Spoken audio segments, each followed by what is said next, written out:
یہ وہ فرق ہے کہ جو اللہ رب العزت نے اعمال صالحہ کرنے والوں اور اس کے بعد آزمائشوں پر صبر کرنے والوں کو اللہ رب العزت نے عطا فرمایا. کچھ لوگ جنہوں نے اعمال صالحہ کیے ان کو عدل کے مطابق عطا کرتا ہے، اور پھر جن کے لیے فضل کا ارادہ کرتا ہے ان کو عدل کا حصہ دینے کے بعد پھر اپنے دروازے فضل کے کھول دیتا ہے، اور اس فضل کو عطا کرنے کی خاطر ان پر آزمائشوں کے دروازے اس لیے آقا علیہ الصلوۃ والسلام نے فرمایا کہ اگر جو شخص، وہ حدیث مبارکہ ہے، جو شخص مجھ سے محبت کرتا ہے بس وہ انتظار کرے، اس کے اوپر تکالیف اور آزمائشیں ایسے آئیں گی جیسے اونچائی سے نیچائی کی طرف پانی ڈھلان سے آتا ہے، اس رفتار سے اس کی طرف آزمائشیں آئیں گی، اور ان آزمائشوں کے نتیجے میں اللہ رب العزت اس کے اجر و ثواب ایسے بلند فرماتا ہے، فقط ان کو جنتیں نہیں عطا کرتا بلکہ ان کو ہدایت یافتہ ہونے کا ٹائٹل بھی عطا فرماتا ہے. آئیے حاضرین گرامی، اب اس آیت کریمہ کی طرف چلتے ہیں جو میں نے گفتگو کی ابتدا میں تلاوت کی، اور اب اس ساری تمہید کا مفہوم یہاں سمجھ آئے گا. جو میں نے اعمال صالحہ،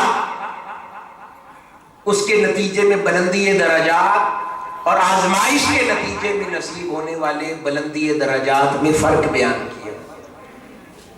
حاضرین گرامی، جو آیت کریمہ میں نے ابتدا میں تلاوت کی، اس میں اللہ رب العزت ارشاد فرماتے ہیں، بہت پیاری ہے آیت مبارکہ ہے اور آپ بہت ذوق لیں گے، غور سے سنیں. جو لوگ ایمان لائے، قربان جائیں اللہ کی محبت اپنے بندوں سے، جو لوگ، قرآن ہے یہ کسی کا یہ کسی کی بات اور نہیں ہے، یہ اللہ کا کلام ہے، اور جو لوگ ایمان لائے، اور اللہ رب العزت ارشاد، جو لوگ ایمان لائے اور ان کی اولاد نے ایمان میں ان کی پیروی کی، جو اللہ والے ہوئے اور پھر ان کی اولاد نے بھی ایمان میں ان کی پیروی کی، اور پیروی اس طرح کی کہ ان کے نقش قدم پر چلتے رہے. لیکن جو اللہ والے تھے ان کے درجات اور نوعیت کے تھے، وہ جو پیروی کرنے والے تھے وہ ان کے نقش قدم پر چلتے تھے. جو ترجمہ ہے وہ یہ ہے، اور جو لوگ ایمان لائے اور ان کی اولاد نے ایمان میں ان کی پیروی کی، ہم ان کی اولاد کو بھی درجات جنت میں ان کے ساتھ ملا دیں، خواہ ان کے اپنے عمل اس درجے کے نہ بھی ہوں، یہ صرف ان کے صالح آبا کے اکرام میں ہوگا. یہ قرآن ہے، یہ صرف ان کے صالح آبا کے اکرام میں ہوگا، اور ہم ان کے صالح آبا کے ثواب کے اعمال کے ثواب میں سے بھی کچھ کمی نہ کریں گے. اور ان کے علاوہ ہر شخص اپنے ہی عمل کی جزا اور سزا میں گرفتار ہے. یہ قرآن مجید ہے کہ جو لوگ ایمان لائے، اللہ والے ہو گئے، اللہ رب العزت ان کے درجات جنت میں ان کی اولادوں کو بھی ان کے احترام میں جمع فرمائے گا. کن اولادوں کو؟ جنہوں نے ان کے نقش قدم کی پیروی کی. جو تو نقش قدم سے ہٹ گئے، وہ تو اللہ اپنے نبی نوح علیہ السلام سے بھی کہتا ہے کہ یہ بیٹا آپ کا نسب نہیں ہے جو آپ کے نقش قدم پر نہیں ہے. ہاں، جو نقش قدم پر چلے، روح گردانی نہ کی، اس راہ پر رہے، لیکن اپنے آبا جتنا محنت نہ کر سکے لیکن پھر بھی راہ پر چلتے رہے، اللہ رب العزت قیامت والے دن درجات جنت میں ان کو جمع کر دے گا. اب یہ ہے قرآن مجید کی آیت. حاضرین محترم، اس سے مجھے کربلا معلّہ کا سارا ماجرا سمجھ آیا. حاضرین گرامی، اب ذرا بات سمجھتے ہیں کہ یہ سورۃ طور کی وہ آیات ہے کہ جہاں پر اللہ رب العزت نے یہ خوشخبری صالح آباد کو عطا کی. اس سے پہلے اگر قرآن مجید میں سورت کا بیان پڑھیں تو وہاں پر جنتوں کے تذکرے آ رہے ہیں کہ اللہ نے جنتوں میں یہ نعمتیں رکھی ہیں، یہ باغات ہوں گے، یہ اس کے انعام ہوں گے، یہ اس کے اکرام ہوں گے، اس طرح کے درجے ہوں گے۔ پھر وہ کہا انبیاء کی جنتیں یہ ہوں گی، صدیقین کی جنتیں یہ ہوں گی، شہداء کی جنتیں یہ ہوں گی، اولیاء کی جنتیں یہ ہوں گی، صالحین کی جنتیں یہ ہوں گی۔ پھر ان کے تذکرے ہیں۔ پھر جب یہ تذکرے کر چکتا ہے پھر وہاں پر فرماتا ہے کہ ہاں جو صالح آبا ہیں ان کی اولادیں جو ان کے نقش قدم پر تھیں ان کو جمع کر دیں گے۔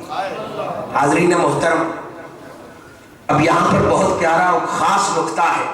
سبحان اللہ۔ جنتیں تو خدا نے جدا جدا کر دی ہیں، نبی کی جنت اور ہے، وہاں غیر نبی نہیں رہ سکتا۔ صدیق کی جنت اور ہے، شہید کی جنت اور ہے، ولی کی جنت اور ہے، صالح کی جنت اور ہے، مومن کی جنت اور ہے، عام مسلمان کی جنت اور ہے۔ اور حاضرین گرامی، یہ ائمہ اہل بیت جنہوں نے قربانیوں کے عظیم نذرانے پیش کیے، جن کے در کی خیرات ہر دور کی ولایت ہے، ہر دور کا غوث قطب ان کے قدمین سے اٹھنے والی دھول کے ذروں کی خیرات پاتا ہے۔ کوئی نیک عمل، ہر نیک عمل کائنات کا، ہر عبادت، ہر ریاست ان پر نازاں ہے، ہر فقر، ہر مقام، ہر مرتبہ ان پر نازاں ہے، ہر قربانی، ہر مجاہدہ، ہر آزمائش ان پر نازاں ہے۔ ایسا کوئی مقام نہیں جو ان کی عطا نہ ہو۔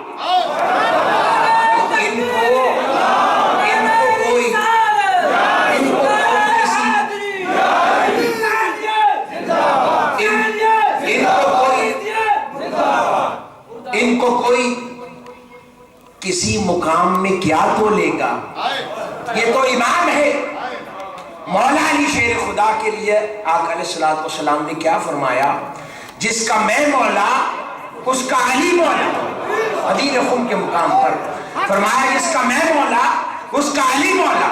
ایک اور مقام پر فرمایا کہ انا مدینۃ العلم و علی بابھا، میں شہر ہوں علم کا، معرفت کے علم کا، ولایت کے علم کا، عرفان کے علم کا، وحدانیت کے علم کا، رسالت کے علم کا، علم معرفت کا، میں شہر ہوں اور علی اس کا دروازہ ہے۔ تو یہ سارے مقام و مرتبے تو خود آقا علیہ الصلوۃ والسلام نے عطا فرما دیے ہیں، تو باقی اعمال تو سب بعد میں آتے ہیں۔ لیکن حاضرین گرامی، غور طلب نقطہ کیا ہے؟ یہ ساری کائنات جس کو اللہ رب العزت نے آقا علیہ الصلوۃ والسلام کے لیے تخلیق فرمایا، آقا علیہ الصلوۃ والسلام کے لیے تخلیق فرمایا، جہاں حدیث قدسی اللہ رب العزت نے فرمایا کہ اے حبیب مکرم صلی اللہ علیہ وآلہ وسلم، اگر آپ نہ ہوتے تو یہ کائنات میں پیدا نہ کرتا۔ وہ محبوب جو آگے جنتیں بانٹتے ہیں، تو اللہ رب العزت نے ان کے لیے کیسی جنتیں خاص رکھی؟ کیا وہ باقی لوگوں کی جنتیں ہیں، باقی انبیاء کی جنتوں جیسی ہیں؟ وہ ذات جس کے لیے بنایا ہے سب کچھ اور جس کو تقسیم دی ہے کہ تقسیم کرو، کیا ان کو بھی اس طرح جنتوں میں تقسیم کرے گا؟ وہ تو سب کچھ ان کے لیے ہے۔ تو سوچئے اللہ رب العزت نے ان کے لیے مقام کیا رکھی ہوں گے۔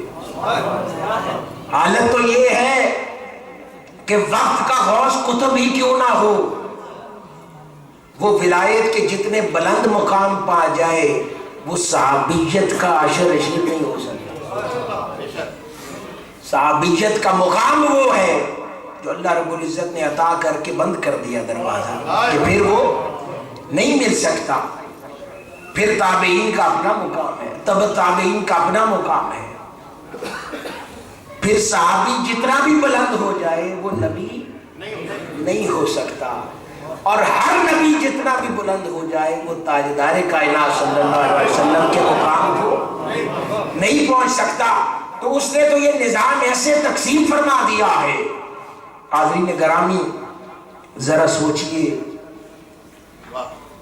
کہ مرتبے حضور کے کیا ہوں گے، جنتوں کے وہ مقامات کیا ہوں گے، اور یہاں پر پھر قرآن وعدہ کر رہا ہے، اور غالب قرآن ہے کہ یہ وعدہ تاجدار کائنات صلی اللہ علیہ وسلم سے ہی خدا نے کیا ہے کہ جب سورۃ طور میں یہ آیت قلب مصطفیٰ پر نازل ہوئی ہوں گی تو قلب مصطفیٰ میں یہ خیال آیا ہوگا مولا کہ جس طرح تو اس دنیا میں نعمتیں دیتا ہے میں اپنے حسن و حسین میں تقسیم کرتا ہوں، میں اپنی فاطمہ اور علی میں تقسیم کرتا ہوں، اب تو نے میرے لیے جو جنتوں کے مقام رکھ دیے ہیں، جو انعام رکھ دیے ہیں، جو درجات رکھ دیے ہیں، اب میں نبی ہوں، میرے بعد کوئی کتنے بھی مقام کا مالک کیوں نہ ہو جائے وہ نبی نہیں ہو سکتا، اہل بیت کتنے بھی مقام کی مالک کیوں نہ ہو جائے وہ تاجدار کائنات صلی اللہ علیہ وسلم کے مقام کی نہیں ہو سکتی۔ تو مولا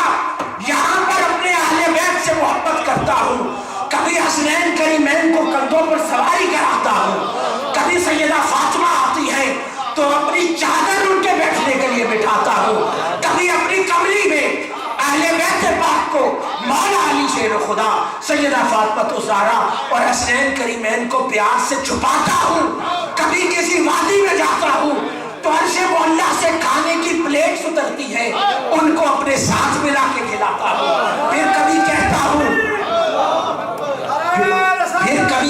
ہوں کہ اے میری اہل بیت جس سے تمہاری لڑائی اس سے میری لڑائی، کبھی کہتا ہوں اے اہل بیت جس سے تیری محبت اس سے میری محبت، کبھی کہتا ہوں جو تجھ سے بغض رکھے وہ مجھ سے بغض رکھے، جو تجھ سے پیار کرے وہ مجھ سے پیار کرے، یہاں سب کچھ بانٹتا ہوں، مگر مولا وہ جنتیں کیسی جہاں پر میری اہل بیت میرے پاس نہ ہو،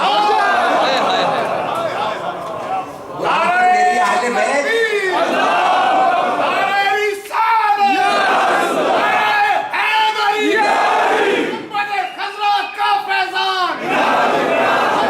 وہ مقام کیسے جہاں میرے پیارے میرے ساتھ نہ ہوں، مانا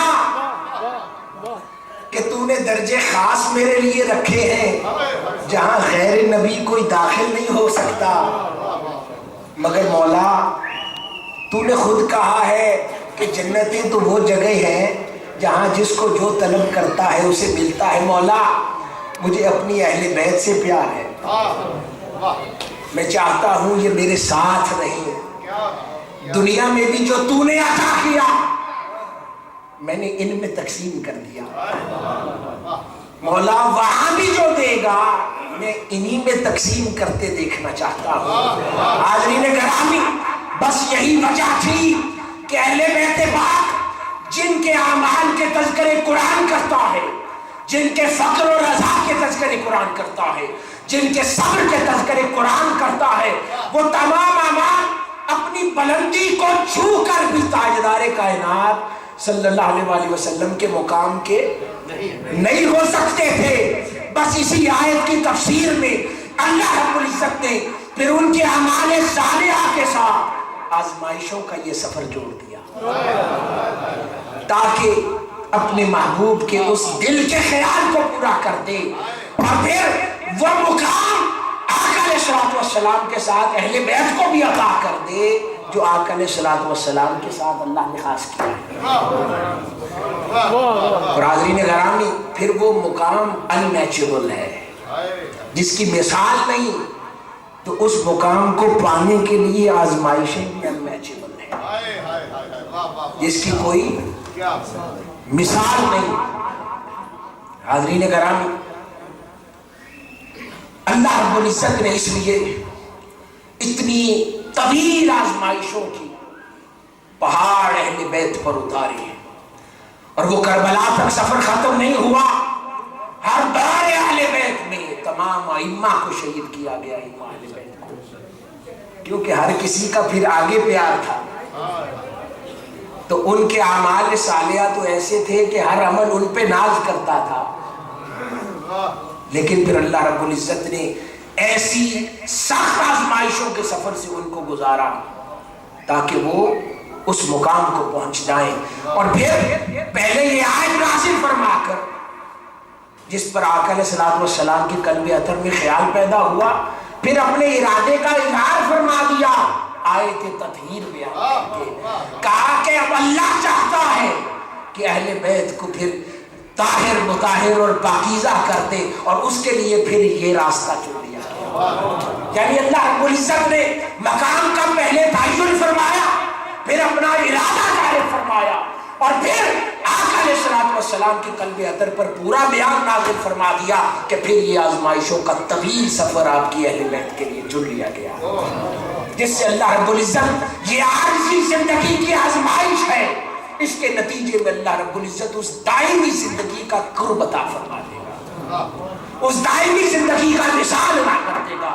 کہا اہل بیت پر یہ دنیا کا ابتلا وجہ بن جائے گا، پھر دائمی زندگی میں وصال مصطفیٰ وجہ بن جائے گا، پھر دائمی زندگی میں لقاء مصطفیٰ کی وجہ بن جائے گا، پھر دائمی زندگی میں قرب مصطفیٰ کی.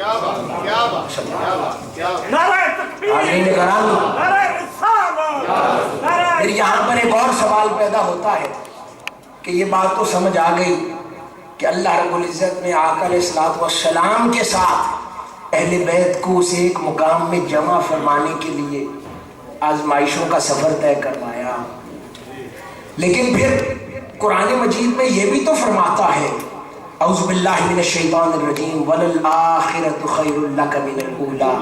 اے محبوب، آپ کی ہر اگلی گھڑی پچھلی سے بہتر ہے. جب کسی کی اگلی گھڑی پچھلی سے بہتر ہو تو درجات بھی بلند ہوتے ہیں، نعمتیں بھی بلند ہوتی ہیں، اور مقامات بھی بلند ہوتے ہیں. تو اس کا علاج کیا ہے؟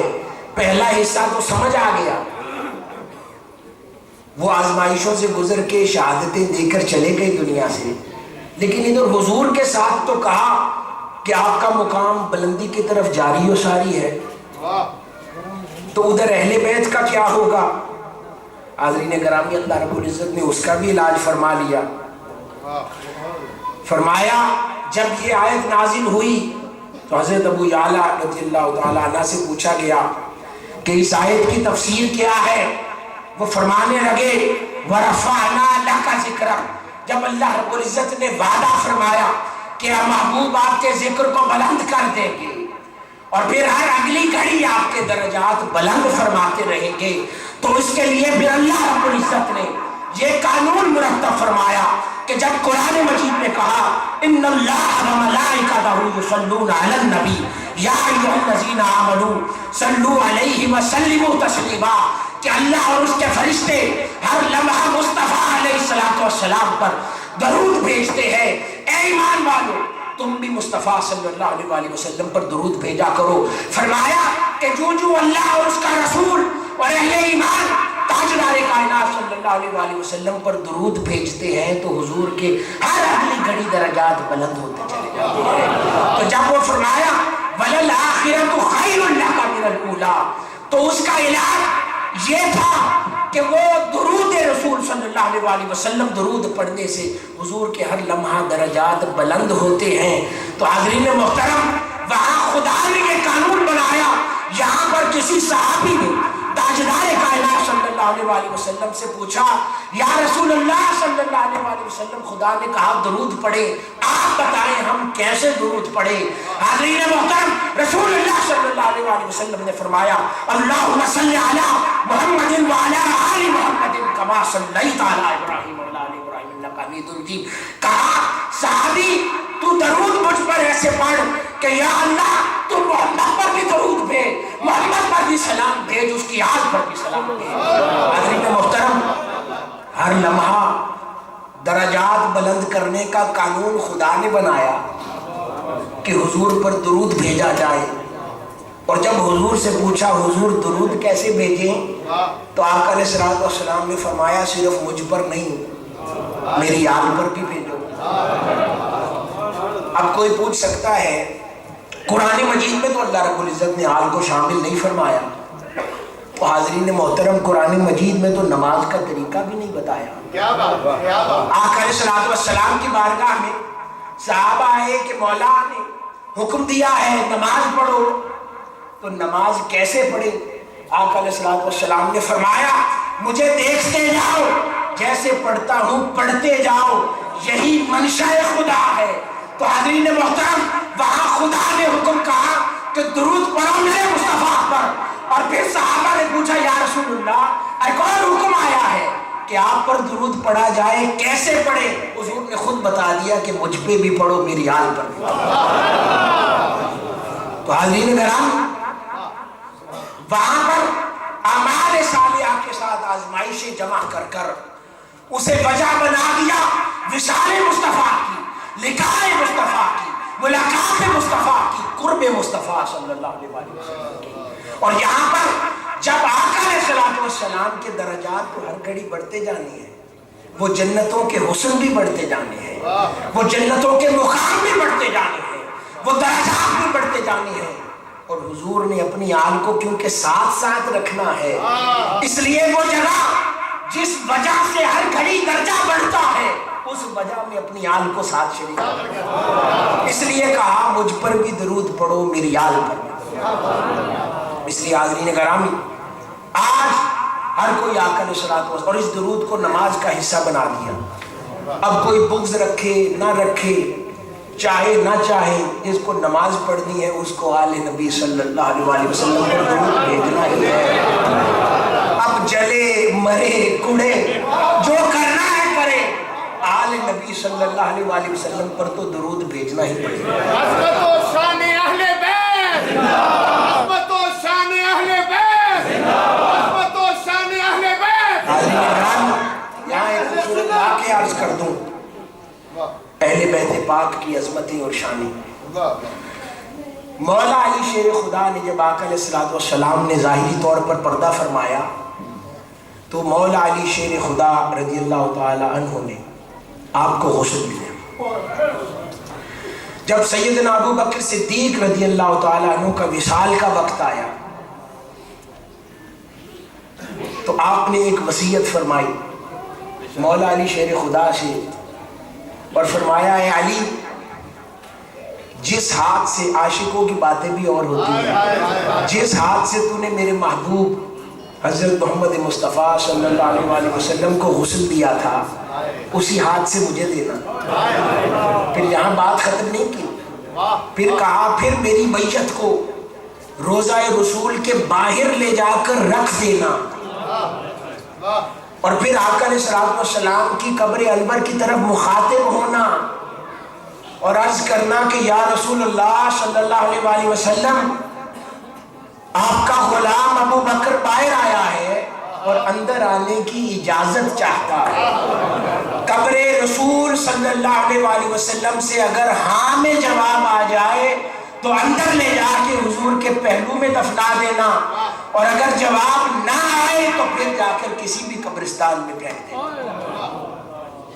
مولا علی شیر خدا نے یہی کیا، جا کر آپ کی بیعت کو جب روضہ رسول کے باہر رکھا اور پوچھا کہ یا رسول اللہ صلی اللہ علیہ وسلم، ابو بکر اندر آنے کی اجازت چاہتے ہیں، فرماتے ہیں خدا کی عزت کی قسم، قبر رسول صلی اللہ علیہ وسلم سے آواز آئی کہ لے آؤ ابو بکر کو اندر، آج دوست کو اس کے دوست سے ملا دو۔ قربان جائے تاجدار کائنات پر کہ جو دنیا میں اپنے دوست کو اپنے سے جدا نہیں ہونے دیتے، تو کیسے ممکن تھا کہ اپنے پیاروں کو، حسنین کریمین کو، اہل بیت پاک کو اس دائمی زندگی میں اپنے سے جدا ہو۔ اس لیے آزمائشوں کے سفر سے گزروایا گیا، نہ صرف آزمائشوں کے سفر سے گزارا گیا بلکہ ہر گھڑی جس میں مقام اور درجے نے بلند ہونا تھا اس درود میں بھی اپنے ساتھ شامل کر لیا۔ حاضرین گرامی، یہ وہ عظمتیں ہیں جو اللہ رب العزت نے عطا فرمائی اہل بیت پاک، خانوادہ رسول کو، اور یہ وہ وجہ تھی جس کی وجہ سے آپ کو اتنی کڑی آزمائشوں سے گزارا گیا۔ حاضرین محترم، جب اللہ رب العزت کسی پر آزمائشوں کے پہاڑ اتارتا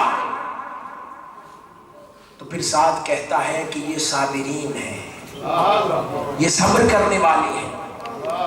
آج اس کانفرنس سے ہمارے لیے اس میں ایک پیغام پوشیدہ ہے۔ وہ پیغام کیا ہے حاضرین گرامی؟ صبر کے کئی درجے ہوتے ہیں۔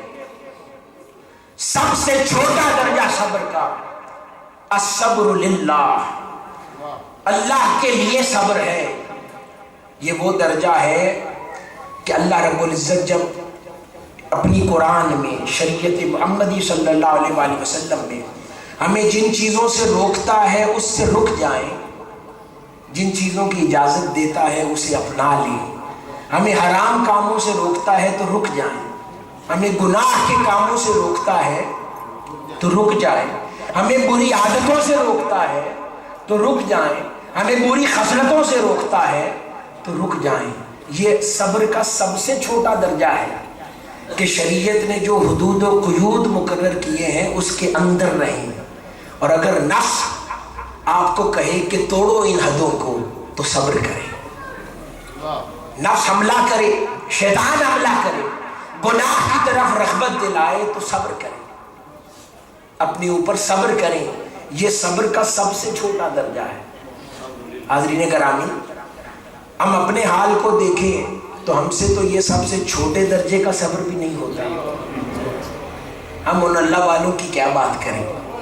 یہ تو سب سے کمزور درجے کا صبر بھی ہم نہیں کر سکتے۔ اس سے اگلے درجے کا صبر الصبر علی اللہ، یہ صبر وہ ہے کہ جب شریعت کی حدود پہ صبر کر چکے، اگلا درجہ ہے کہ پھر اللہ کی طرف سے جو آئے اس پر بھی صبر کریں، تکلیف آ جائے تو بھی صبر کریں، خوشی آ جائے تو شکر کریں، کبھی مل جائے تو شکر کریں، نہ ملے تو صبر کریں، لیکن زبان سے شکوہ نہ ہو۔ کوئی تکلیف آ جائے تو شکر کریں۔ ہمارا تو حال یہ ہے کہ جب سب اچھا چلتا رہے تو یاد نہیں آتا، جب کوئی تھوڑی تکلیف آ جائے تو زبان پر شکوہ فوری آ جاتا ہے۔ تو ہم سے تو پہلے درجے کا نہیں ہوتا، دوسرے درجے کا کہاں سے کریں گے؟ پھر تیسرے درجے کا صبر یہ ہے کہ اچھی باتیں اس کی بارگاہ سے آئیں ہی نہ، فقط آزمائشیں ہی آزمائشیں، صرف تکالیف ہی تکالیف ہے، اور پھر کوئی اس پر بھی صبر کر جائے تو اس کو کہتے ہیں الصبر مع اللہ۔ یہ پھر صبر کا تیسرا درجہ ہے کہ جو فقط آزمائشیں ہی اترتی جائیں، ہر اگلے دن تکلیفوں میں اضافہ ہوتا جائے، کہیں سے راحت و سکون نہ رہے، کہیں سے کوئی آرام آنے کی امید نہ رہے، صرف آسانی دور ہو جائے، تکالیف ہی تکالیف قریب ہوتی جائے، اس حال میں بھی جو لوگ صبر کرتے ہیں، یہ صبر کا تیسرا درجہ ہے۔ حاضرین گرامی، یہ زاہدوں کا صبر ہے، یہ عابدوں کا صبر ہے۔ مگر حاضرین، اہل بیت پاک اور امام عالی مقام کے صبر کے آگے یہ تین صبر کچھ بھی نہیں ہے۔ یہ تو زاہدوں کا صبر ہے۔ حاضرین گرامی، یہ وہ صبر ہے جو تو انہیں اپنی والدہ ماجدہ کے دودھ سے ملے تھے، یہ تین صبر تو ان کو گھٹی سے ملے تھے، یہ تین صبر تو تب مل گئے تھے جب تاجدار کائنات کے لب چومتے تھے، یہ تین صبر تو زندگی کی ابتدا سے ملے تھے، یہ تین صبر تو خون سے ملے تھے۔ پھر کربلا کا صبر کیا تھا؟ حاضرین گرامی، ایک زاہدوں کا صبر ہے، ایک عاشقوں کا صبر ہے۔ جو صبر کربلا میں تھا وہ زاہدوں کا صبر نہیں تھا، وہ عاشقوں کا صبر تھا۔ اب زاہدوں کا صبر کیا ہے وہ تو بتا دیا، عاشقوں کا صبر کیا ہے؟ عاشقوں کے لیے تکلیف ہوتی ہی نہیں، تو صبر کیا کرنا؟ عاشقوں کے لیے آزمائش ہوتی ہی نہیں، تو صبر کیا کرنا؟ تو پھر کربلا کا صبر کیا تھا؟ حاضرین گرامی، کربلا کا صبر 9 اور 10 محرم کو نہیں تھا، کربلا کا صبر تو وہ تھا جو امام عالی مقام نے 56 برس کیا۔ وہ صبر کیا تھا کہ جب سے پیدا ہوئے سنتے آئے کہ 60 ہجری میں 9 اور 10 محرم ایسی بھی آئے گی کہ جب تجھے اپنے رب سے ملاقات نصیب ہوگی، اپنے محبوب خدا کو دیدار بے